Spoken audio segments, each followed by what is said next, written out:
Aujourd'hui, au Niger, le combat qu'on devrait mener, c'est le combat de la restauration de la démocratie, la séparation des pouvoirs. Nous le savons que, effectivement, qu'il n'y aura pas une suite au niveau de la justice.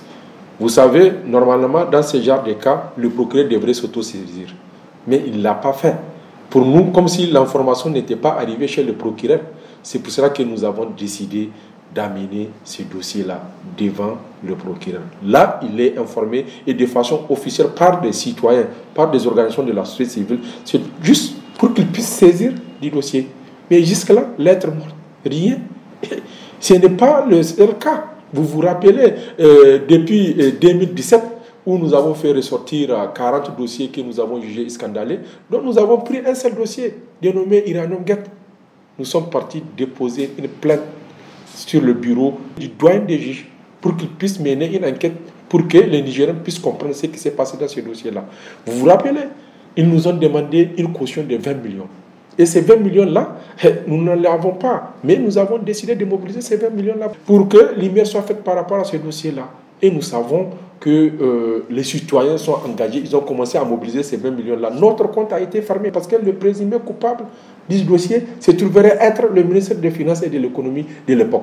Vous avez vu le contenu du rapport de la Cour des comptes. Une institution de la République.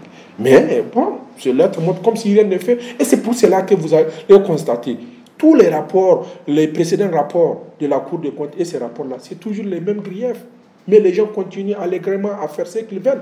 Parce qu'on vit ça au quotidien. Je dis bien, aujourd'hui, quand vous regardez les choses, c'est clair. Regardez, par exemple, la loi sur la cybercriminalité.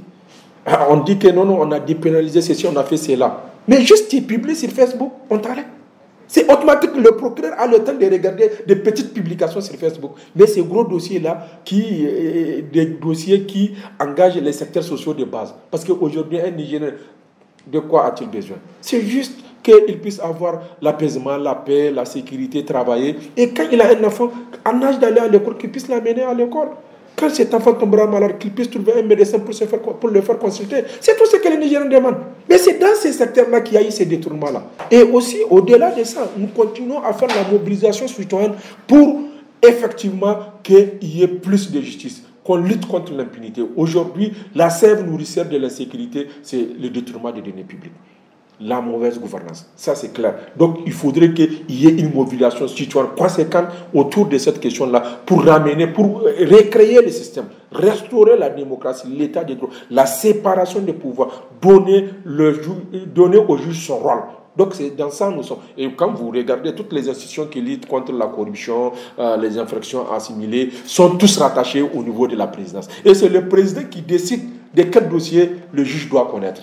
Donc, c'est pour cela qu'on continue à protéger. Nous avons conscience que les gens vont continuer à protéger, mais quand même, le peuple, la population doit se mobiliser pour donner plus de justice.